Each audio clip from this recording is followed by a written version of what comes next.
قل هذه سبيلي أدعو إلى الله على بصيرة أنا ومن اتبعني وسبحان الله وما أنا من المشركين. السلام عليكم ورحمة الله وبركاته. الحمد لله والصلاة والسلام على رسول الله وعلى آله وصحبه وسلم تسليما كثيرا. أما بعد, puji dan syukur senantiasa kita panjatkan kehadirat Allah Jalla wa'ala yang telah berfirman, wa in ta'uddu ni'matallahi la tuhsuha innal insana lazalumun kafar. Dan kalaulah kalian ingin menghitung-hitung akan nikmat Allah atas kalian, la tuhsuha, niscaya kalian tidak akan mampu menghitungnya. Innal insana lazalumun kafar, sesungguhnya manusia itu pelaku kezaliman dan kekufuran. Berkat nikmat kesehatan, kesempatan dan hidayah taufik dari Allah Jalla wa'ala, sehingga kita telah melaksanakan ibadah salat subuh berjamaah di rumah Allah Jalla wa'ala yang mulia ini, yang kita memohon kepadanya, Rabbana taqabbal minna innaka antas sami'ul alim. Salawat beserta salam senantiasa kita sanjung sajikan kepada Nabi besar kita, keluarga dan segenap sahabat-sahabat beliau yang telah bersabda, inna athqala salati 'alal munafiqin salatul isya'i wa salatul fajr walau ya'lamuna ma fihima la atawhuma walau habwa. Sesungguhnya salat yang paling berat atas orang-orang munafik adalah salat isya dan salat subuh. Walau ya'lamuna ma fihima la atawhuma walau habwa. Dan kalaulah mereka mengerti keutamaan pergi melaksanakan salat isya dan subuh, la atauhuma walau habwa, niscaya mereka akan pergi melaksanakannya walau habwa, sekalipun mereka harus merangkak. Hadis riwayat al-Imam al-Bukhari dan Muslim dari Abu Hurairah radhiyallahu anhu.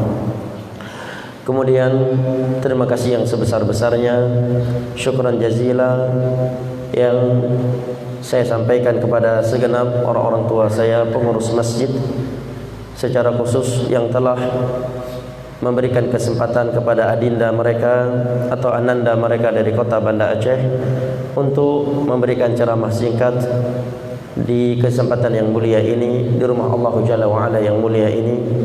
Dan terima kasih yang sebesar-besarnya kepada seluruh jamaah hadirin dan hadirat yang semoga Allah Jalla wa'ala senantiasa memberkahi kesehatan, harta, anak keturunan dan waktu kita semua. Jamaah yang dimuliakan Allah, kita memohon kepada Allah Jalla wa'ala bi asma'ihil husna, dengan nama-namanya yang maha indah, wa sifatihil ula, dengan sifat-sifatnya yang maha tinggi, wa bismihil a'zam, dan dengan namanya yang paling agung, yang apabila Allah Jalla wa'ala diminta dengan namanya yang paling agung tersebut, Allah akan memenuhinya.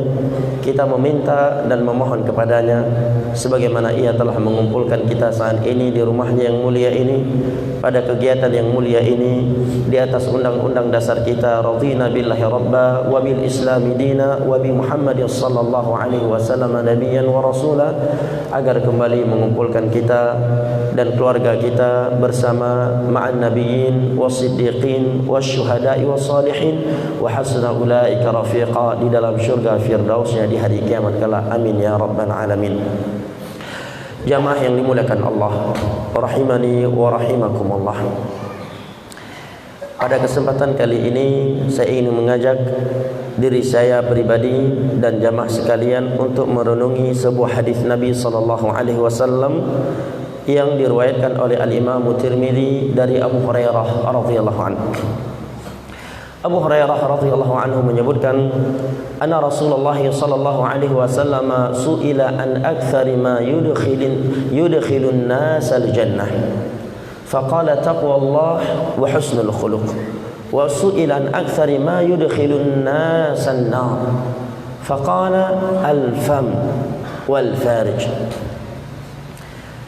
Sahabat Abu Hurairah radhiyallahu anhu berkata, pernah suatu hari Rasulullah sallallahu alaihi wasallam ditanyakan dengan sebuah pertanyaan, wahai Rasulullah, apakah amalan yang paling banyak memasukkan manusia ke dalam syurga? Nabi pun menjawab, bertakwa kepada Allah dan akhlak yang mulia. Kemudian beliau ditanyakan, an aktsari ma yudkhilun nas an-nar, apakah yang paling banyak menyeret dan menjerumuskan manusia ke dalam neraka? Maka beliau pun menjawab, al-fam wal farj, mulut dan kemaluan. Pada kesempatan kali ini saya ingin mengajak jamaah sekalian untuk merenungi dan mentadabburi serta memetik beberapa pelajaran dari hadis Nabi sallallahu alaihi wasallam yang mulia ini. Jamaah yang dimuliakan Allah, sekilas hadis di atas adalah hadis yang pendek, ringkas, ringan kata-katanya, mudah dihafal, baik teks Arabnya maupun terjemahannya. Akan tetapi jika kita mentadabburi, mencermati, memahaminya, maka sungguh hadis ini adalah hadis yang sangat luas maknanya, adalah hadis yang sangat mencakup, dan hadis yang sangat dalam maknanya. Di dalam hadis ini Abu Hurairah radhiyallahu anhu menyebutkan bahwa ada seorang lelaki datang kepada Nabi sallallahu alaihi wasallam bertanya kepada beliau tentang dua hal secara umum, tentang amalan yang paling banyak memasukkan mereka manusia ke dalam syurga dan yang paling banyak menjerumuskan manusia ke dalam neraka Allah Jalla wa Ala. Jamaah yang dimuliakan Allah, coba lihat di sini bagaimana semangatnya para sahabat Nabi sallallahu alaihi wasallam untuk perkara agama mereka, untuk perkara akhirat mereka. Setiap kali mereka menjumpai Nabi sallallahu alaihi wasallam, yang mereka tanyakan berkaitan dengan syurga ataukah neraka. Karena memang tiada kebahagiaan kecuali dengan seorang dimasukkan ke dalam syurga dan diselamatkan ke dalam neraka. Syurga adalah tempat yang paling mahal, adalah tempat abadi, tempat yang paling membahagiakan manusia. Sedangkan neraka Allah Jalla wa Ala adalah tempat yang paling membinasakan manusia. Di dalam sebuah ayat dari surat Ali Imran, Allah Jalla wa Ala berfirman, kullu nafsin dha'iqatul maut wa innama tuwaffawna ujurakum yawmal qiyamah faman zuhziha 'anil nari wa udkhilal jannata faqad faz wa mal hayatud dunya illa mata'ul ghurur. Tiap-tiap yang bernyawa pasti akan mati, dan setiap kalian akan mendapatkan balasan dari Allah sesuai dengan apa yang telah kalian perbuat di dunia ini. Maka barang siapa yang telah diselamatkan dari neraka Allah dan dimasukkan ke dalam syurga Allah Jalla wa Ala, maka sungguh dialah orang yang telah beruntung. Dan tidaklah kehidupan dunia ini melainkan kehidupan yang semu lagi menipu. Saya akan sampaikan sebuah hadis Nabi sallallahu alaihi wasallam yang menggambarkan kepada kita secara umum indahnya syurga Allah dan dahsyatnya neraka Allah. Andai kata kita tidak mengetahui indahnya syurga dan dahsyatnya neraka Allah kecuali melalui satu hadis yang umum ini, maka hadis ini sudah cukup untuk memotivasi kita di dalam beramal agar kita dapat meraih syurga Allah, dan sudah cukup untuk menghardik kita dari hal-hal yang dapat menjerumuskan kita ke dalam neraka Allah, yaitu hadis yang diriwayatkan oleh Imam Muslim dari Anas bin Malik radhiyallahu anhu. Nabi sallallahu alaihi wasallam bersabda, yu'ta yaumal qiyamati bi an'ami ahli an-nar min ahli an-nar bi an'ami ahli dunya min ahli an-nar fayusbaghu fiha sibghatan fayuqalu lahu hal ra'aita khairan qat wa hal marrat bika ni'matun qat qala wallahi ya rab ma ra'aitu sharran qat ma ra'aitu khairan qat wa ma marrat bi ni'matun qat wa yu'ta bi ashaddin nasi bu'san fid dunya min ahli al-jannah fayusbaghu fiha sibghatan fayuqalu laha hal ra'aita sharran qat wa hal marrat bika bu'satun qat faqala wallahi ya rab ma ra'aitu sharran qat wa ma marrat bi bu'satun qat. Nabi SAW bersabda bahwa di hari kiamat nanti ada orang yang paling nikmat hidupnya ketika di dunia. Dari semenjak Nabi Adam diciptakan sampai hari kiamat terjadi, dia adalah manusia yang paling nikmat. Min ahli nar, tapi sayangnya di hari kiamat nanti dia dari penghuni neraka Allah. Karena ketika di dunia dia tidak taat kepada Allah dengan Rasulnya. Fayusbahu fiha sibghatan. Lantas ia dicelupkan ke dalam neraka Allah. Setelah dicelupkan ke dalam neraka Allah, Allah angkat, kemudian Allah tanya kepadanya, wahai hambaku, apakah engkau pernah hidup bahagia? Apakah engkau pernah hidup nikmat? Ini pertanyaan Allah kepada dia, yang merupakan manusia yang paling bahagia ketika di dunia. Dari seluruh manusia yang hidup di dunia, dia orang yang paling bahagia, orang yang paling nikmat hidupnya. Tetapi karena dia tidak taat kepada Allah dan Rasulnya ketika di dunia, sehingga di akhirat dia menjadi penghuni neraka Allah. Begitu dicelupkan ke dalam neraka Allah, Allah katakan kepadanya, wahai hambaku, pernahkah engkau hidup bahagia?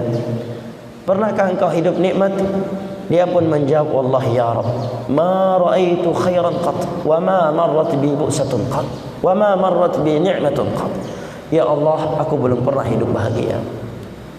Ya Allah, aku belum pernah merasakan nikmat-Mu. Kata para ulama yang mensyarah hadis ini, bukan karena dia mampu berdusta di hadapan Allah, tetapi karena dahsyatnya neraka Allah membuat dia lupa seluruh nikmat, seluruh kebahagiaan yang pernah ia rasakan ketika ia di dunia. Sebaliknya kata Nabi SAW, didatangkan orang yang paling sengsara ketika di dunia, tetapi dia dari penduduk syurga Allah Jalla wa'ala, karena ketika di dunia dia taat kepada Allah dan Rasulnya. Dari seluruh manusia yang hidup di dunia, dari semenjak Nabi Adam hingga hari kiamat, dia orang yang paling sengsara. Dari sisi kemiskinan dia paling miskin, dari sisi penyakit dia paling banyak penyakitnya, paling banyak ujiannya dari Allah. Min ahlil jannah, tetapi untungnya di akhirat dia dari penduduk syurga Allah. Fayusbahu fiha sibghatan. Lantas ia pun dicelupkan ke dalam syurga Allah Jalla wa'ala. Setelah itu Allah katakan kepadanya, wahai hambaku, pernahkah engkau hidup miskin? Pernahkah engkau hidup menderita? Pernahkah engkau mendapatkan ujian? Pernahkah engkau melihat suatu kejelekan? Maka dia pun menjawab, wallahi ya Rabb, ma ra'aitu syarran qat, wa ma marrat bi bu'satun qat. Ya Allah, aku belum pernah hidup sengsara, aku belum pernah hidup miskin, aku belum pernah menderita sakit, aku belum pernah mendapatkan musibah selama aku hidup di dunia ini. Para ulama menyebutkan, bukan karena dia mampu berdusta di hadapan Allah, akan tetapi karena indahnya syurga Allah, sempurnanya nikmat di dalam syurga Allah, membuat dia lupa seluruh musibah, seluruh kejelekan yang pernah menimpanya ketika ia di dunia. Ini hadis Nabi yang paling mencakup dalam menjelaskan kepada kita keindahan syurga dan dahsyatnya neraka Allah secara umum. Jamaah yang dimuliakan Allah, di dalam sebuah hadis yang diriwayatkan oleh Al-Imam Al-Bukhari dari sahabat Nabi yang bernama Nu'man bin Bashir radhiyallahu anhu, Nabi SAW bersabda, inna ahwana ahli nari azaban yaumal qiyamah rajulun yudha'u tahta rijlihi jamratan fayaghli minhuma dibahu. Penghuni neraka yang paling ringan siksaannya di hari kiamat nanti adalah seorang hamba yang diletakkan dua bara api di bawah kakinya, lantas meleleh dan mendidih otaknya. Ini azab yang paling ringan di dalam neraka Allah jamaah. Tiada yang lebih ringan dari azab tersebut. Adalah seorang hamba yang diletakkan dua bara api di bawah kakinya, lantas membuat otaknya meleleh dan mendidih. Fayadhunnu annahu ashadduhum 'adzaba, sehingga dengan itu dia mengira bahwa dirinya adalah penghuni neraka yang paling keras siksaannya, sementara ia adalah penghuni neraka yang paling ringan siksaannya. Dan jamaah yang dimuliakan Allah, tempat kita Di hari kiamat kalau bukan syurga adalah neraka, kalau bukan neraka adalah syurga. Tiada tempat yang ketiga di hari kiamat. La amla'anna jahannama minal jinnati wan nasi ajma'in. Fariqun fil jannah wa fariqun fis sa'ir. Hanya ada dua kelompok di dunia, di akhirat nanti. Satu kelompok ke dalam syurga dan satu kelompoknya lagi ke dalam neraka Allah Jalla wa Ala. Oleh karenanya sahabat ini datang kepada Nabi bertanya, "Wahai Rasulullah, apa amalan yang paling banyak memasukkan manusia ke dalam syurga? Dan apa amalan yang paling banyak memasukkan manusia ke dalam neraka?"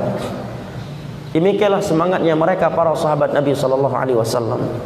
Betapa tingginya cita-cita mereka, betapa mulianya impian mereka. Selalu hadir dalam hati mereka, bagaimana aku bisa meraih syurga Allah, bagaimana aku dapat selamat dari neraka Allah Jalla wa Ala, bagaimana aku mampu mati dalam keadaan husnul khatimah, bukan su'ul khatimah. Di alam barzah aku selamat dari azab kubur dan mendapatkan nikmat kubur. Ini yang tertanam di hati mereka para sahabat Nabi. Dalam Sahih Muslim ada seorang sahabat Nabi yang bernama Abu Firas Al-Ansari. Sehari-harinya dia suka membantu Nabi SAW. Suatu ketika Nabi berkata kepadanya, "Salni, wahai sahabatku, aku sekarang berada di hadapanmu. Silahkan engkau meminta sesuatu kepadaku. Apa yang akan engkau minta kepadaku akan aku berikan." Kira-kira kalau kita ada tawaran seperti itu dari seorang raja dunia, kira-kira apa yang akan kita minta? Hah? Silakan engkau meminta kepadaku sesuatu, aku akan memberikannya. Mungkin kalau kita akan minta, saya minta PL paket yang paling besar tahun ini, Pak. Ya. Saya minta PL, ya. Saya minta tender yang paling besar tahun ini dimenangkan. Saya minta proyek yang paling besar tahun ini untuk saya. Saya minta untuk diangkat sebagai ini, sebagai itu. Ini yang menawarkan kepadanya Nabi SAW. Baitul mal kaum muslimin di tangan Nabi. Ya, seluruh harta zakat di tangan Nabi. Harta hasil perang di tangan Nabi. Mau minta dunia bisa, minta akhirat pun bisa. Andai kita tawaran tersebut datang kepada kita, kira-kira apa yang akan kita minta jamaah? Salni, dan beliau seorang diri, nggak ada orang lain. Mintalah sesuatu kepadaku wahai sahabatku, aku akan berikan. Nabi seorang rasul, seorang nabi, juga sekaligus panglima perang, sekaligus beliaulah yang menguasai dan memegang baitul mal kaum muslimin. Dunia akhirat ada di sisi Nabi SAW. Apa kira-kira yang diminta oleh sahabat ini kepada Nabi SAW dengan tawaran seperti itu? Salni, silakan kamu minta, aku lagi sama kamu ini, aku akan berikan. Yang terpikirkan oleh sahabat yang mulia ini sesuatu yang sangat menusuk hati kita yang masih kaku dan keras ini. Apa kata sahabat Abu Firas ini? Ya Rasulullah, as'aluka murafaqataka fil jannah. Aku hanya memiliki satu permintaan wahai Rasulullah. Hanya satu yang aku minta kepadamu. Aku meminta kepadamu agar engkau memohon kepada Allah, agar Allah menjadikan aku orang yang membantumu di dalam syurga. Ini yang diminta oleh sahabat Abu Firas.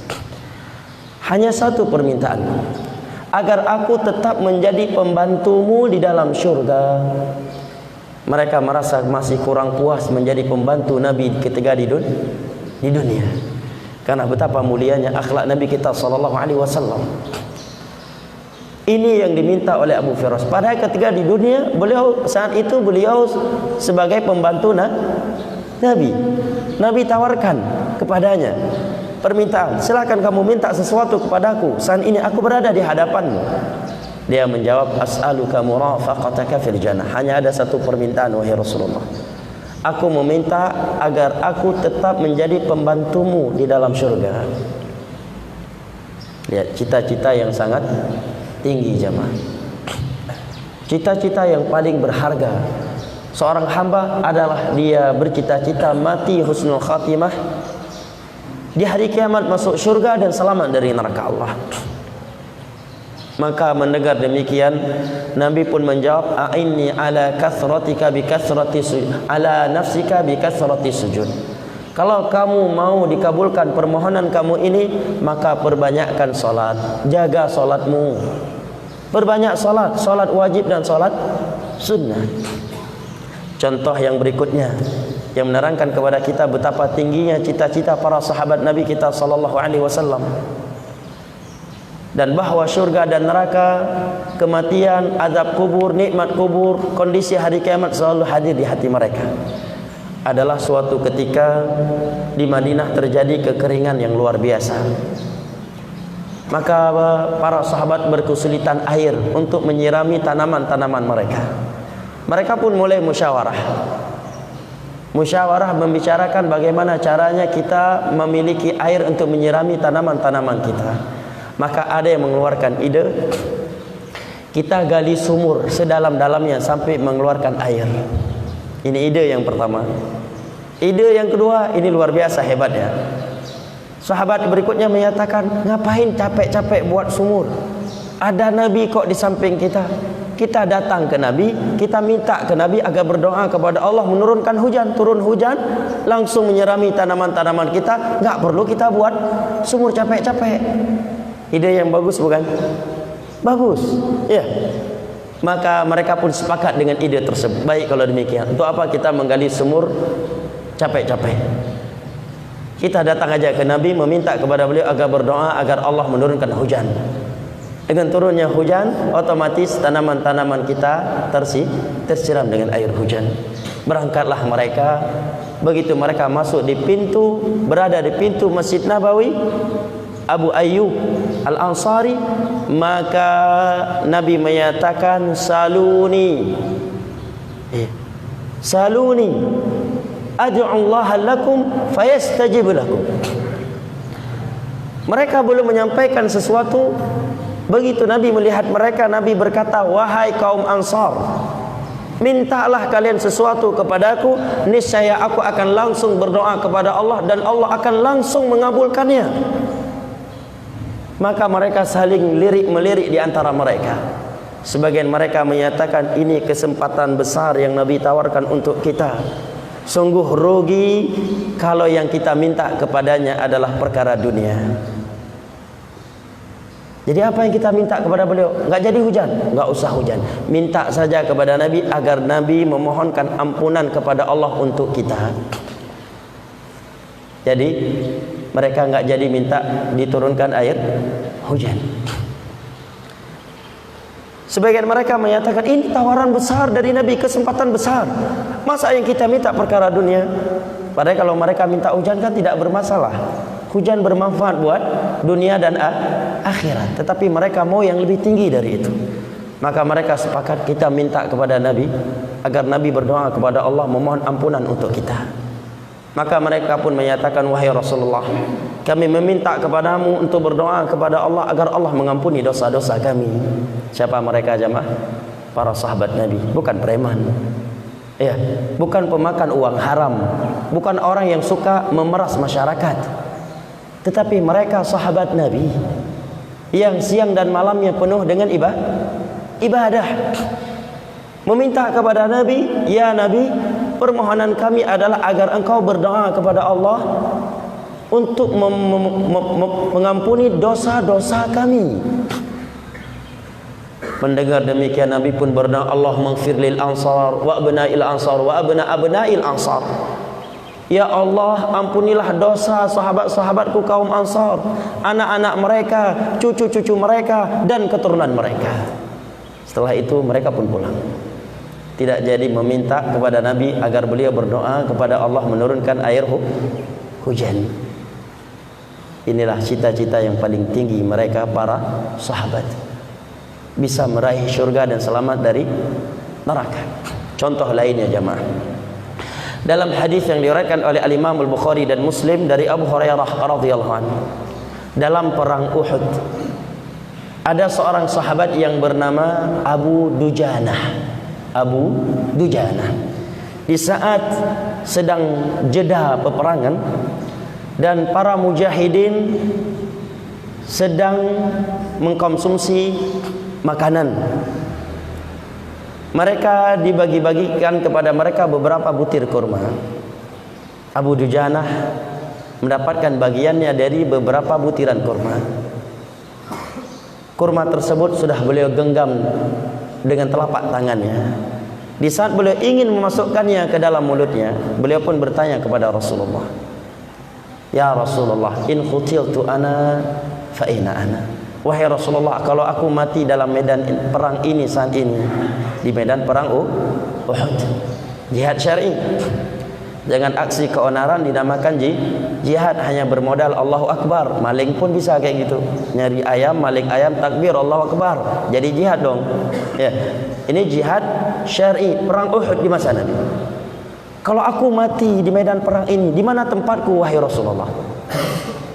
Dia bertanya dalam keadaan beberapa butir kurma di dalam genggamannya. Dan bisa dibayangkan ya bagaimana kelaparan para pasukan, para prajurit di medan tempur.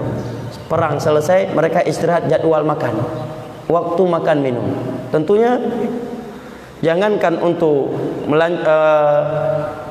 melakukan peperangan, mungkin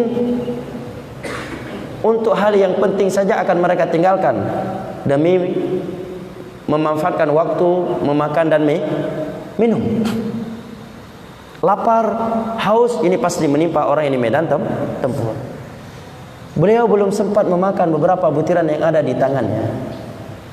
Beliau bertanya kepada Nabi, "Wahai Rasulullah, kalau aku mati di medan tempur saat ini, di perang Uhud ini, di mana tempatku nanti?" Nabi menjawab, "Fil jannah." Tempatmu di dalam syurga wahai Abu Dujanah. Fa'alqa tamarat faqatal hatta qutil. Seketika itu beliau melepaskan beberapa biji kurma yang ada di dalam genggamannya, kemudian beliau bertempur sampai mati syahid. Tidak sempat mengkonsumsi kurma. Semangatnya mereka untuk meraih syurga Allah, dan mereka tidak mau menunda-nunda kesempatan yang telah Allah berikan. Contoh yang lain, sahabat Hanzalah, ketika Nabi mengumumkan menyuruh perang Uhud, menyuruh kaum muslimin untuk ikut perang ke medan Uhud, beliau sebagai pengantin baru dan sedang berada di atas tubuh istrinya. Dan ini kondisi yang sangat berat, ya kan? Dia pengantin baru, ya. Dia sedang berada di tubuh istrinya. Ya, kalau kita jangankan tuh dipanggil jihad, untuk sholat subuh aja tawa di samping telinga pun nggak terdengar tuh kalau dalam kondisi seperti itu. Tsunami datang, orang udah teriak-teriak, tetap nggak percaya dia. Mana ada tsunami jam segini, ya kan? Gempa pun terjadi, tetap dia nggak akan meninggalkan itu. Pengantin baru sedang berada di tubuh istrinya. Gempa pun terjadi, ya nggak open dia. Apalagi cuma sekedar panggilan untuk berangkat jihad syar'i, ya. Begitu dia mendengar seruan Nabi untuk berangkat jihad, dia langsung pergi seketika itu. Berangkat dalam keadaan dia dalam keadaan junub, belum sempat mandi junub, sebagai pengantin baru. Berperang di medan Uhud dan meninggal dunia. Di hati beberapa keluarganya ada sesuatu, bagaimana ini Hanzalah kita mati dalam keadaan junub, belum mandi junub dia. Maka Nabi menyatakan, "Inna sahibakum hadza la tughassiluhul malaikah." Sahabat kalian ini dimandikan oleh para malaikat. Subhanallah. Demikian semangatnya mereka para sahabat Nabi. Utsman bin Affan, ketika Nabi menawarkan zakat, sedekah, beliau menyedekahkan 600 ekor ontanya. Sahabat Abu Talhah Al-Ansari, tatkala beliau mengetahui firman Allah Jalla wa Ala yang berbunyi, "Lan tanalul birra hatta tunfiqu mimma tuhibbun." Kalian belum merasakan manisnya iman sehingga kalian mampu menyedekahkan sebagian harta yang kalian cintai. Begitu beliau tahu ayat ini sudah turun kepada Nabi SAW, beliau langsung bergegas pergi menuju Nabi dan berkata, "Wahai Rasulullah, aku mendengar telah turun ayat ini kepadamu. Maka dengan ini saya katakan, wa inna ahabba amwali ilayya la bayrha." Wahai Rasulullah, hartaku yang paling mahal, Hartaku yang paling aku cintai adalah Bayroha. Bayroha adalah kebun beliau yang ada di samping Masjid Nabawi. Kebun yang aktif, di dalamnya ada buah-buahan dan ada air dari sumur yang ada di dalamnya. Nabi seringkali masuk ke dalam kebunnya untuk memetik buah-buahan yang ada di dalamnya. Kata sahabat Abu Talha, inilah hartaku yang paling mahal wahai Rasulullah, yang paling aku cintai. Dengan ini aku jadikan harta ini di jalan Allah. Aku serahkan kepada engkau untuk meletakkannya di jalan Allah. Kalau kita mampu nggak jamah kayak gitu, tanah di samping Masjid Nabawi, mungkin kalau kita di Indonesia itu seperti tanah di Bundar HI, mewakafkan tanah, ya, yang harganya paling tinggi sulit.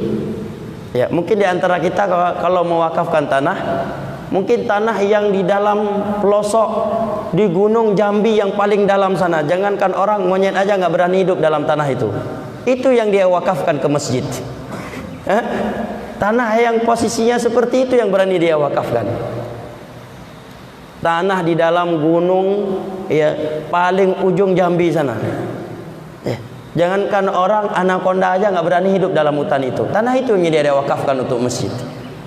Kalau punya mobil dari 10 mobil yang tahun 55 yang dia wakafkan untuk imam masjid. Ya, yang ketiga dia menghidupkannya sakit kepala dan runtuh giginya. Itu yang dia sedekahkan. Itu bukan bukti iman yang kuat, karena menyedekahkan barang yang tidak terlalu kita cintai, apalagi barang yang sudah tidak kita butuhkan lagi, itu semua orang mampu, nggak mesti jadi orang kaya. Tetapi sedekah yang merupakan bukti keimanan, yang dengannya seorang akan merasakan manisnya iman, adalah tunfiqu mimma tuhibbun. Tatkala ia mampu menyedekahkan sebagian harta yang ia cintai. Bayroha yang beliau sedekahkan, kebun di samping Masjid Nabawi, tanah yang paling mahal. Kalau kita di Indonesia, tanah yang paling mahal di mana? Atau kalau di sini Muara Bungo, tanah yang paling mahal di mana posisinya? Di pasar. Tanah yang di pasar itu dia wakafkan. Gak mudah ya. Ya ini yang diwakafkan tanah di dalam hutan rimba sono. Ya, jumlah tanah aja nggak terdeteksi, cuma surat tanah ada. Dia sendiri seumur hidup, ayahnya, kakeknya aja belum pernah masuk ke situ.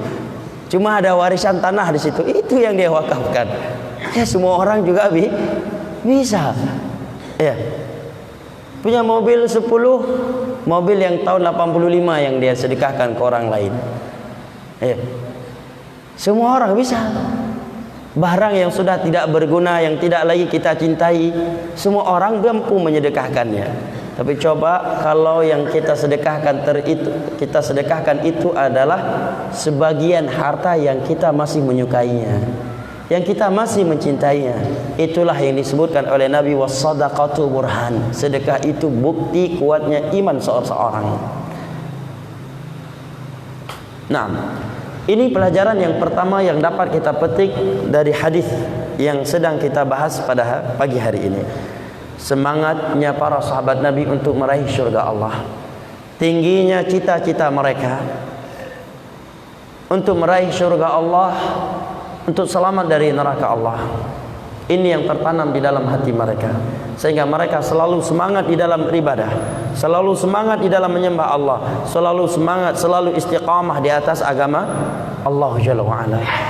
Kematian, perjalanan setelah kematian yang begitu panjang dan mengerikan di alam barzah, hari kiamat, padang mahsyar, hisab, araf, hisab, mizan, as-sirat, al-qantarah, al-a'raf, syurga dan neraka, itu selalu hadir di dalam hati mereka. Mereka selalu ingat bahwa hidup di dunia ini hanya sesaat. Kehidupan yang di dunia ini adalah kehidupan yang semu lagi menipu. Kapan ia mati, langsung dia masuk alam barzah dan langsung akan merasakan azab atau nikmat. Ini hal-hal yang seperti ini selalu hadir di hati mereka, sehingga mereka selalu semangat dan selalu istiqamah di atas agama Allah. Tidak banyak pertimbangan bagi mereka untuk membela, membantu beribadah kepada Allah Jalla wa'ala. Pelajaran yang kedua, jamaah yang dimuliakan Allah, Di dalam hadis ini Nabi ditanyakan kepadanya, amalan apa yang paling banyak memasukkan manusia ke dalam syurga Allah? Nabi menjawab dengan dua jawaban yang simple. Akan tetapi kalau kita mau mengkaji dua jawaban Nabi ini dengan rinci, dengan membacakan penjelasan para ulama yang mensyarah hadis ini, butuh kajian 1 hari penuh jemaah. Butuh kajian 1 hari penuh. Ya. Namun pada kesempatan ini, karena waktu yang membatasi kita dan karena ilmu yang dangkal, maka insyaallah taala akan saya berikan beberapa catatan ringan terhadap dua jawaban Nabi di atas. Nabi menjawab untuk pertanyaan tersebut dengan dua kalimat, taqwallah wa husnul khuluq. Bertakwa kepada Allah dan akhlak yang mulia. Nabi jawab terlebih dahulu apa? Takwa kepada Allah. Karena takwa, baru setelah itu Nabi menjawab akhlak yang mulia. Karena takwa kepada Allah hablum minallah, husnul khuluq hablum minan nas. Dan hablum minallah ini lebih utama dan harus lebih diutamakan daripada hablum minan nas. Karena hablum minan nas, sesempurna apapun, kalau tidak ada hablum minallah, dia akan sia-sia, tiada gunanya. Ya, tiada gunanya. Tiada gunanya hablum minan nas kalau dia tidak memiliki hablum minallah. Karena tujuan utama kita diciptakan Allah adalah untuk menyembahnya, bukan untuk berakhlak mulia kepada manusia. Itu bukan tujuan utama. Tujuan utama adalah berakhlak mulia kepada Allah dengan menyembahnya. Setelah itu baru berakhlak mulia kepada manusia, karena perintah Allah. Allah berfirman, afa hasibatum annama khalaqnakum abathan wa annakum ilaina la turja'un? Apakah kalian mengira bahwa kalian diciptakan ke dunia ini hanya untuk sia-sia dan bahwa kalian tidak akan kembali kepada kami? Dalam surat Al-Qiyamah Allah berfirman, ayahsabul insanu ayyutraka suda. Apakah manusia ini mengira akan dibiarkan begitu saja? Maksud ayat ini, kata Imam Syafi'i, ulama mazhab kita, Imam Syafi'i Abu Abdullah Muhammad bin Idris, yang dinukilkan oleh Imam Ibnu Katsir, salah satu dari imam mazhab kita, mazhab Syafi'i, dalam kitab tafsir Al-Quranil Azim, bahwa makna ayat di atas adalah la yu'maru wa la yunha, bahwa mereka tidak akan mendapatkan perintah dan larangan. Ya, ini pengingkaran dari Allah. Artinya kita hidup di dunia ini akan berada di antara perintah dan larangan Allah Jalla wa Ala. Dalam surat Az-Zariyat Allah berfirman, "Wa ma khalaqtul jinna wal insa illa liya'budun. Ma uridu minhum min rizqin wa ma uridu an yut'imun. Innallaha war-razzaqu dzul quwwatil matin." Tidaklah aku menciptakan bangsa jin dan bangsa manusia kecuali agar mereka beribadah kepadaku. Kecuali agar mereka beribadah hanya kepadaku. Aku tidak menginginkan rezeki dan makanan dari mereka. Sesungguhnya Allah Maha Pemberi rezeki, lagi Maha yang memiliki kekuatan yang nyata. Qul inna salati wa nusuki wa mahyaya wa mamati lillahi rabbil alamin la syarika lahu wa bidzalika umirtu wa ana awwalul muslimin. Katakanlah wahai Nabi Muhammad sallallahu alaihi wasallam, sesungguhnya salatku, sembelihanku, hidup dan matiku hanya untuk Allah Rabbul Alamin semata. Tiada sekutu untuknya dalam hal ini. Dan dengan itu aku diperintahkan, dan aku adalah orang yang paling sempurna, yang paling pertama berserah diri kepada Allah Jalla wa'ala.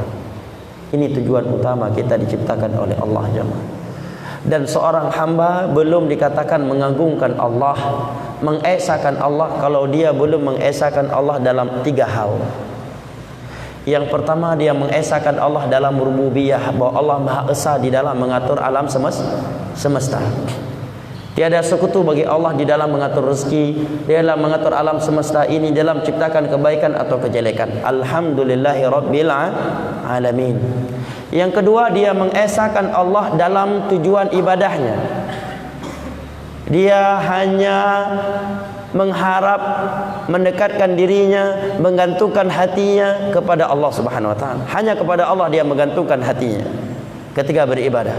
Hanya kepada Allah ia berharap ketika beribadah. Maka salatnya murni untuk Allah, hajinya murni karena Allah, zakatnya murni karena Allah, puasanya murni karena Allah, sembelihannya hanya untuk Allah, bukan untuk makhluk. Fasholli li rabbika wanhar. Qul inna salati wa nusuki wa mahyaya wa mamati lillahi rabbil alamin.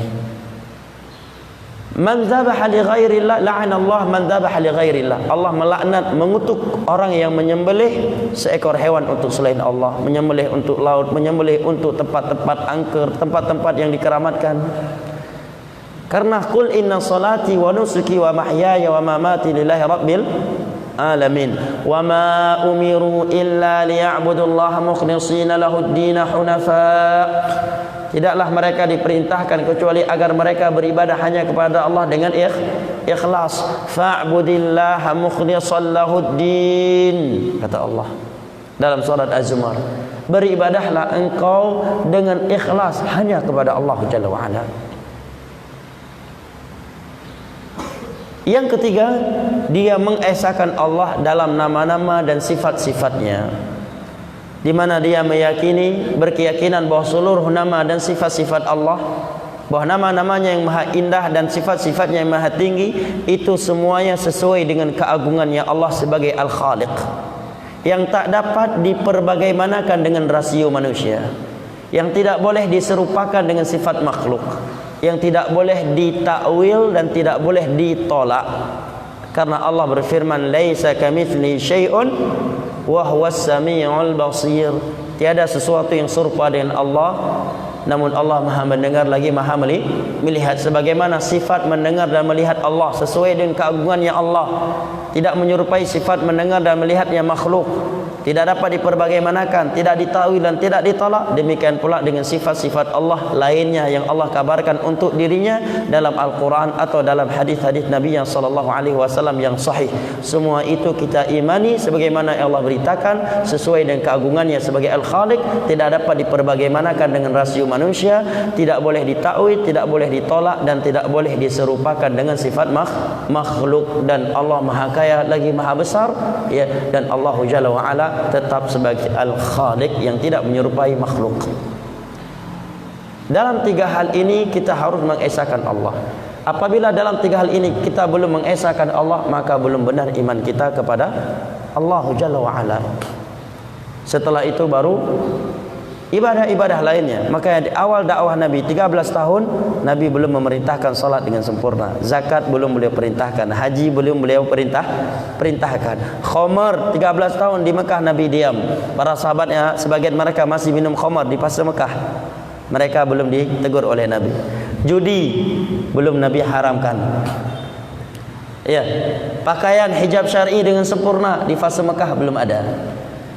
Beberapa tahun setelah Nabi ke Madinah baru turun syariat solat secara sempurna. Awal solat sudah ada di fase Mekah, tetapi belum sempurna. Kesempurnaan syariat solat di Madinah baru turun hukum puasa, haji, zakat, ya, umrah, kemudian haramnya judi, haramnya riba, dan seterusnya. 13 tahun yang pertama kali Nabi membahas tiga landasan di atas tadi. Karena apabila tiga landasan di atas sudah menancap kuat di dalam hati seorang hamba, akan mudah bagi dia untuk menyembah Allah. Karena dia telah mengesahkan Allah dalam rububiyahnya, dia telah mengesahkan Allah di dalam beribadah, dan telah mengesahkan Allah dalam nama-nama dan sifat-sifatnya. Hatinya hanya bergantung kepada Allah. Hatinya akan sempurna di dalam bergantungan kepada Allah Jalla wa Ala. Naam. Oleh karenanya sebaik apapun manusia, kalau dia tidak beriman kepada Allah, amalan dia, sosial dia akan sirna. Allah berfirman, "Wa ma mana'ahum an tuqbala minhum shadaqatuhum illa annahum kafaru billah." Tidaklah sedekah-sedekah mereka, sosial mereka ditolak oleh Allah kecuali karena mereka tidak beriman kepada Allah. Allah juga berfirman dalam surat Al-Furqan, wa qadimna ila ma 'amilu faj'alnahu haba'an mansura. Kami kumpulkan ibadah-ibadah yang telah mereka kerjakan, kemudian kami jadikan debu yang berterbangan, dalam surat Al-Furqan. Sebabnya karena dia masih memiliki akidah-akidah kufur. Nah, Nabi menjawab yang pertama dalam ayat ini, dalam hadis ini adalah takwa kepada Allah. Nasihat takwa amat sering kita dengarkan, betul? Ya, hampir bahkan setiap khatib naik mimbar pasti menyatakan usikum bitaqwallah. Ya, usikum wa iyaya bitaqwallah. Selalu itu ada. Lantas apa itu takwa? Apakah definisi takwa? Seorang ulama tabi'in yang bernama Talqun bin Habib, sebagaimana yang disebutkan oleh Imam Abu Nuaim dalam kitabnya Hilyatul Auliya. Beliau berkata tentang takwa, kata beliau, takwa itu adalah an ta'mala bi ta'atillah ala nuri minallah tarju thawaballah, wa an tatruka ma'siyatallah ala nuri minallah takhafu iqaballah. Itulah takwa. Takwa itu adalah engkau melakukan ketaatan kepada Allah atas bimbingan ilmu, karena kamu tahu ada anjurannya, ada dalilnya, bukan sekedar ikut-ikutan, bukan sekedar melihat yang lain telah melakukannya. Kebanyakan orang telah melakukannya, tetapi yang ala nuri minallah, dia sudah mengetahui dalilnya dari Al-Quran dan hadis. Mengetahui dalil dalam beribadah itu wajib jamaah. Menghafalnya itu tidak wajib. Mengetahui dalil sebelum beribadah itu wajib. Adapun menghafal dalil itu sebuah kesempurnaan. Karena Allah berfirman dalam surat Al-Isra, "Wala taqfu ma laysa laka bihi ilm."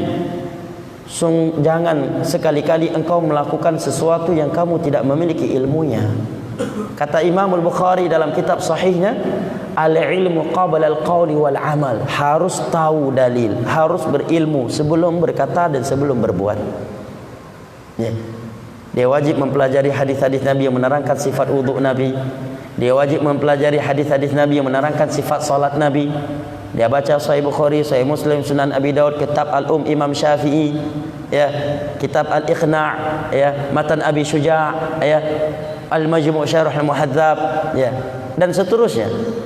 Ketika selesai salat, dia berzikir, maka dia pun mengkaji konteks-konteks zikir yang Nabi ajarkan setelah salat 5 waktu. Dia berusaha untuk mencari di kitab-kitab hadis Sahih Bukhari, Sahih Muslim, Sunan Abi Daud, Sunan Tirmidzi, Kitab Imam Syafi'i. Dia buka kitab Al-Majmu' Syarhul Muhadzab Imam Nawawi yang merupakan kitab inti kita dalam mazhab Syafi'i.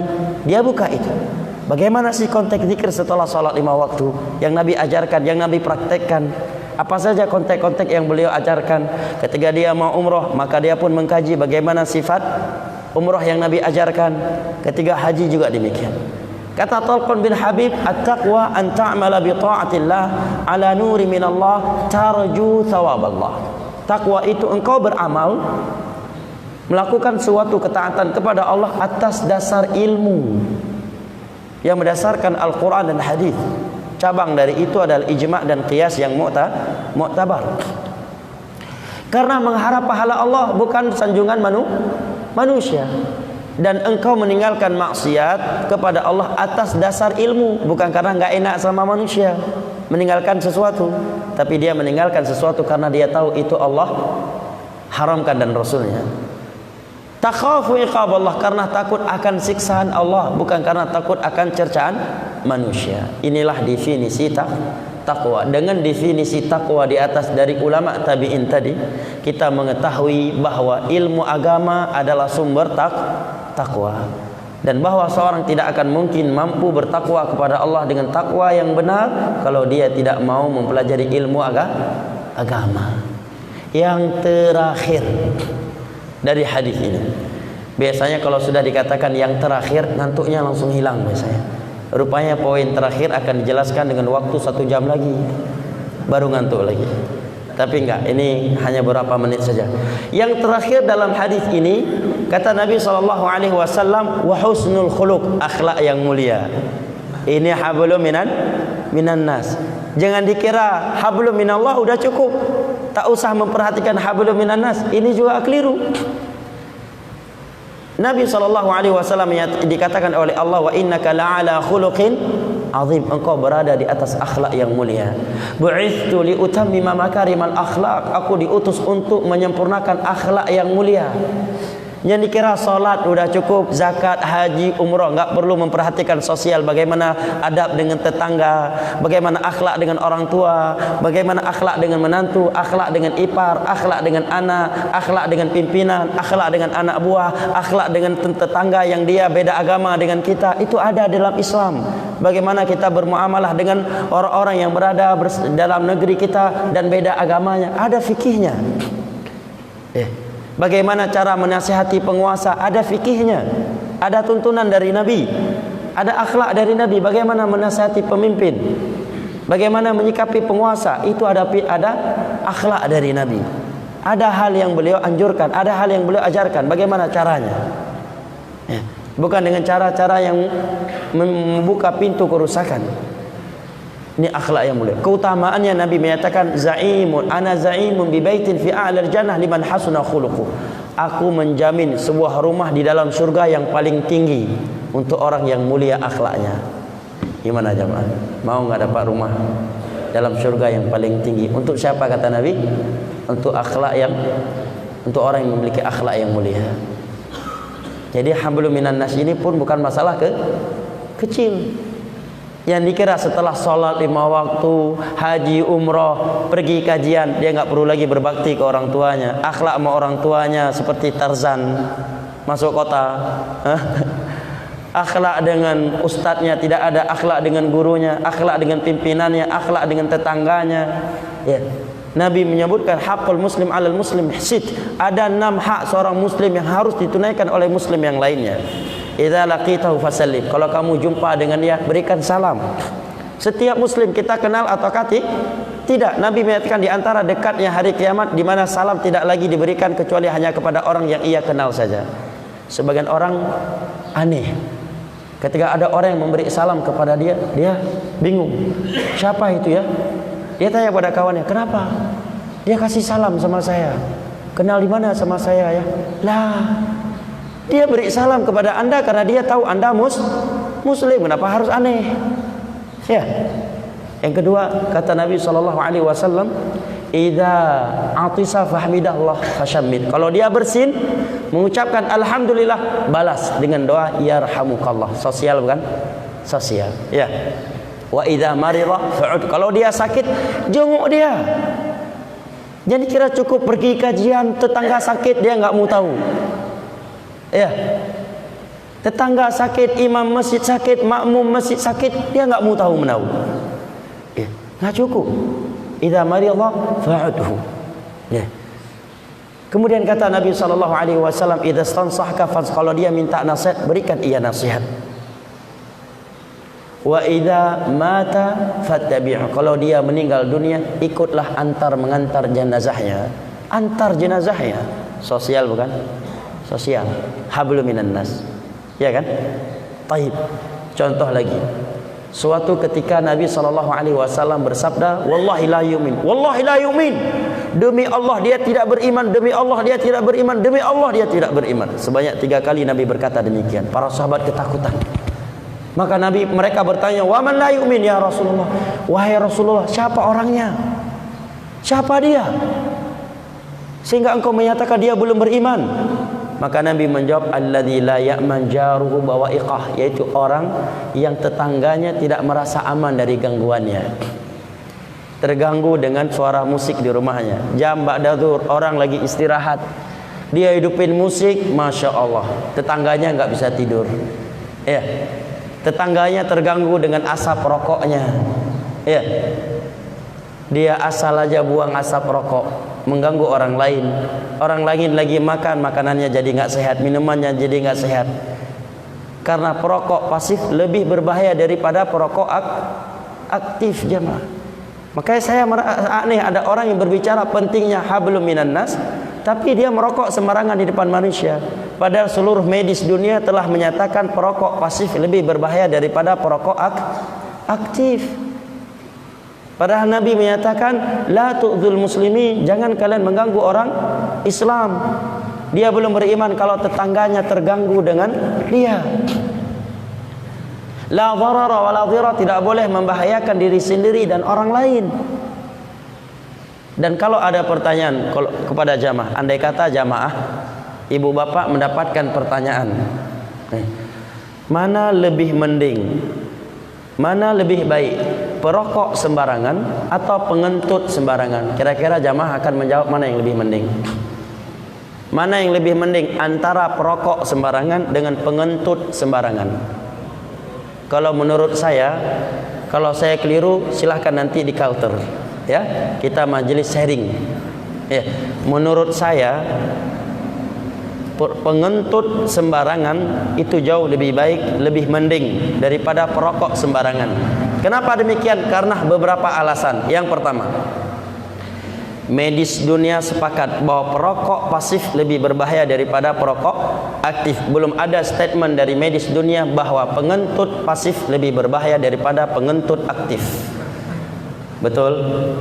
Betul enggak? Sepakat? Betul kan? Yang kedua, belum medis dunia sepakat rokok itu merusakkan lingkungan, baik kesehatan orangnya sendiri, kesehatan orang lain, ya, dan lingkungan secara umum.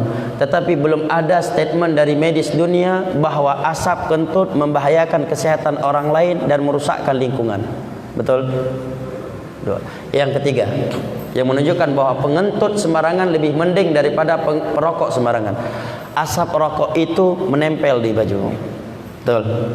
Kita pergi ke warung kopi ngopi, nggak merokok, orang lain merokok di sekitar kita. Pulang ke rumah istri akan bilang, bau sekali bajunya, buka aja, udah bau rokok, kasihan anak-anak. Tapi belum pernah kalau kita pulang ke rumah, tadi di warung kopi sempat dibom oleh tetangga dengan beberapa granat, ya, dari dia tamtum kena bom dengan kentutnya. Belum pernah ada kejadian pulang ke rumah seorang suami dibilang sama istri, bang, kok bau banget kentut di bajunya, ini kayaknya asap kentut nih. Asap kentut siapa bang? Buka aja. Belum pernah. Karena asap kentut baunya dia tidak menempel di baju orang. Beda dengan asap rokok. Baju baru kita ambil dari lemari, udah bau rokok. Karena asap rokok orang lain. Alasan yang keempat, yang menunjukkan bahwa pengentut sembarangan lebih baik daripada perokok sembarangan, bahwa rata-rata perokok tidak minta maaf kalau dia merokok sembarangan. Betul. Terkadang seorang anak dengan pedenya merokok di depan wajah ayahnya, nggak ada adab lagi. Menantu di depan mertua, anak buah di depan atasan, bahkan rokok atasannya pun diambil sama dia. Dan izin ya, dan kirain izin mau kemana? Bray ngambil rokok atasan, izin dan rokok atasan diambil. Ya. Apalagi mau minta maaf. Tapi seburuk-buruknya pengentut sembarangan pasti minta maaf dia. Apalagi kalau kentutnya bunyi dan bau, ya, dia udah berusaha nahan biar gak keluar, nih lagi rapat nih, keluar seperti, ya, bom atom. Dia akan minta, aduh maaf ya perut lagi berangin, habis makan durian tadi malam. Pasti minta maaf dia. Ini perokok kan, maaf ya saya merokok, maaf ya. Nggak pernah, jarang walaupun ada. Alasan berikutnya, pengentut itu rata-rata merasa bersalah walaupun dia tak sengaja kentut. Sedangkan perokok sengaja dan dia tahu membahayakan orang lain, tapi tidak merasa dirinya telah berbuat salah. Maka aneh kalau ada orang bilang hablum minan nas, hablum minan nas. Dalam bab ini dia tidak hablum minan nas. Bahkan kepada istrinya sendiri dia tidak hablum minan nas. Jangan dikira wanita itu nggak tersiksa dengan bau gudang haram dari mulut suaminya. Tersiksa kaum istri. Hanya saja ya udah, nasib mau gimana lagi, ini suamiku nasib. Ya. Maka akhlak mulia yang Nabi terapkan, kalau beliau mau pulang ke rumah, sebelum buka pintu rumah, apa yang pertama kali Nabi lakukan? Ya tasawwak. Nabi bersiwak. Nabi bersiwak dengan kayu arak itu. Apa tujuannya? Agar ketika masuk ke rumah beliau mencium istrinya dalam keadaan mulutnya tidak bau lagi. Lah suami sekarang gimana mau diciumin sama istrinya? Begitu dibuka pintu begini istrinya, bau gudang haram. Dah masuk bang. Nabi sebelum masuk rumah beliau membersihkan mulutnya dulu dengan siwak agar tidak menyakiti istrinya. Sampai seperti itu Nabi menjaga hati perasaan keluarganya. Maka yang aneh kalau ada yang berbicara penting hablum minan nas, hablum minan nas, dia seperti ini akhlaknya. Maka akhlak penting jemaah. Nabi menyatakan inna aqrabakum minni majlisan inna min ahabbikum wa aqrabikum minni majlisan yaumal qiyamah ahsanukum akhlaq. Orang yang paling aku cintai dan yang paling dekat tempatnya bersamaku dalam surga adalah orang yang paling mulia akhlaknya di antara kalian. Masya Allah. Yang terakhir jamaah dimuliakan Allah, definisi akhlak yang mulia. Abdullah ibn Mubarak, seorang ulama yang semasa dengan Imam Syafi'i. Ya, beliau menyatakan tentang akhlak yang mulia. Kata beliau, akhlak yang mulia itu adalah badlun nada wa kaful adha wa talaqatul wajh. Suka berbagi kebaikan dengan manusia, baik sesama muslim maupun dengan saudara ini, dengan orang yang di luar Islam. Wa kaful adha, tidak mau mengganggu orang lain. Wa talaqatul wajh, dengan wajah ya, dan wajah yang murah senyum. Karena ada orang air wajahnya kalau kita lihat kita ikut kening sama dia. Dia yang punya masalah. Kalau kita lihat wajah dia, kita terasa seperti ditimpa oleh gunung Uhud. Padahal dia yang punya masalah. Setiap kali jumpa dia, setiap kali kita lihat wajah dia, ya, rasanya kita ditimpa oleh gunung Uhud. Sesekali dia jumpa sama kita dalam keadaan senyum, kenapa gitu kayak ya kan? Ini setiap kali jumpa wajahnya cemurut melulu, seakan-akan dia yang paling sengsara di dunia ini. Hanya dia yang paling sengsara di dunia ini. Tidak demikian seorang mukmin. Nabi menyatakan inna tabassumaka ala wajhi akhika sadaqah. Senyumnya engkau ketika berjumpa dengan saudara muslimmu itu adalah sedekah. Sedekah. Yang keempat kata Syekh Utsaimin, was-sabru 'alal adza. Kata beliau, kita bersabar atas gangguan orang lain. Lihat bagaimana indah Islam. Satu sisi kita diminta untuk berakhlak mulia, suka berbagi, menahan gangguan dari orang lain, suka menyebarkan senyuman. Tapi kalau ada orang lain tidak menerapkan tiga hal itu pada diri kita, kita dituntut untuk bersabar kepadanya, tidak membalas dengan kejelekan jemaah. Makanya kita sangat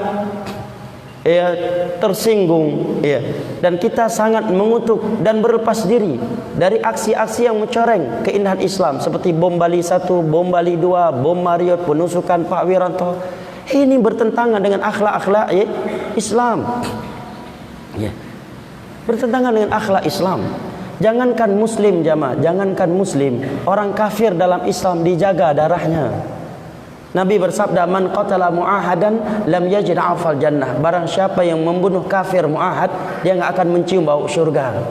Hadis riwayat Imam Bukhari dari Abdullah bin Umar. Kafir mu'ahad adalah kafir yang sudah terjadi perjanjian hidup damai antara negara kita dengan mereka.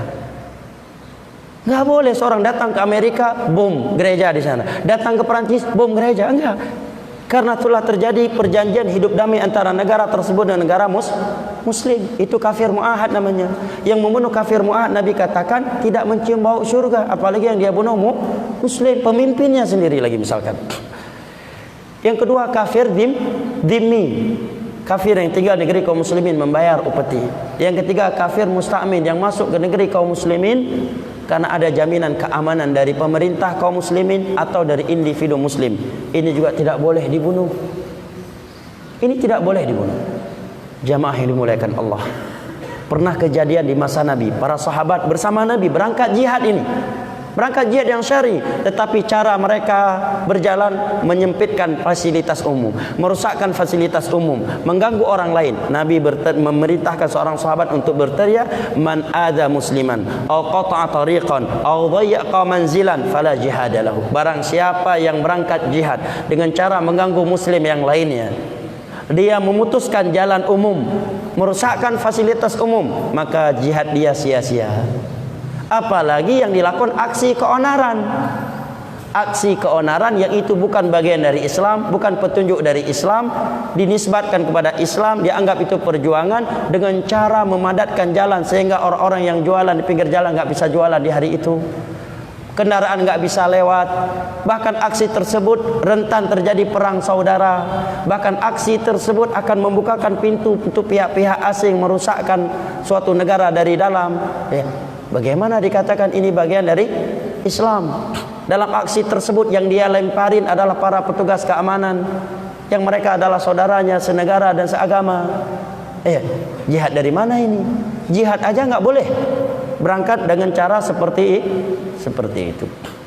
Contoh lain akhlak yang mulia jamaah. Nabi ajarkan kepada kita, man kana 'indahu nasihah lidhi sultan fala yubdiha alaniyah. Barang siapa yang memiliki nasihat, kritikan untuk seorang penguasa, seorang pemimpin, fala yubdiha alaniyah, jangan dia sampaikan terang-terangan secara terbuka di medsos, di tengah-tengah jalan. Bagaimana caranya? Nabi katakan falyakhudh biyadihi waliyakhlubi, dia pegang tangannya, dia berduaan empat mata dengannya, wal yang sahu, baru dia sampaikan kritikannya, masukannya, nasihatnya. Kalau diterima alhamdulillah, wa illa faqad adda alladhi kana alaih. Kalau tidak, maka dia telah menunaikan kewajibannya. Jamaah yang dimuliakan Allah, saya ingin bertanya, semenjak ada presiden di Indonesia ini, adakah yang lebih buruk daripada Fir'aun? Tidak ada. Masyarakat Indonesia ini semenjak berdirinya Daulah Indonesia, apakah masyarakat Indonesia lebih soleh daripada Nabi Musa dan Nabi Harun? Masyarakat Indonesia lebih soleh daripada Nabi Musa dan Harun? Kok ragu antum? Pasti tidak, ya kan? Apa kata Allah kepada Musa dan Harun? Idhaba ila fir'auna innahu tagha faqula lahu qawlan layyinan la'allahu yatadhakkaru aw yakhsha. Wahai Musa dan Harun, datang langsung temui Fir'aun, dia tagut. Nasihati dia dengan lemah lembut agar dia mau mengingat dan takut kepada Allah. Kepada siapa Nabi Musa dan Harun diperintahkan oleh Allah untuk berlemah lembut, untuk sopan, untuk bersikap hikmah? Kepada Fir'aun. Kepada Fir'aun. Nabi Musa dan Harun diperintahkan oleh Allah, nasihati dia langsung, jangan dari jarak jauh. Temui dia empat mata. Dan qaulan layyinan, dengan ucapan yang lembut, santun, sopan. Ini Islam jemaah. Nah, wallahu a'lam bishawab. Kiranya ini yang dapat saya sampaikan pada kesempatan kali ini. Lebih dan kurang yang saya mohon maaf. Semoga Allah Jalla wa'ala yang telah mengumpulkan kita di rumahnya yang mulia ini, pada kegiatan yang mulia ini, agar kembali mengumpulkan kita di dalam syurga firdausnya di hari kiamat kelak. Amin ya rabbal alamin. Wa sallallahu ala nabiyyina Muhammad wa ala alihi wa sahbihi wa sallam, wa akhiru da'wana anil hamdulillahi rabbil alamin. Wassalamu alaikum warahmatullahi wabarakatuh. Subhanakallahumma bihamdika asyhadu an la ilaha illa anta. وما أرسلنا من قبلك إلا رجالا نوحي إليهم فاسألوا أهل الذكر إن كنتم لا تعلمون بالبينات والزبر وأنزلنا إليك الذكر لتبين للناس ما نزل إليهم ولعلهم يتفكرون أفأمن الذين مكروا السيئات أن يخسف الله بهم الأرض أو يأتيهم العذاب من حيث لا يشعرون أو يأخذهم في تقلبهم فما هم بمعجزين أو يأخذهم على تخوف فإن ربكم لرؤوف رحيم.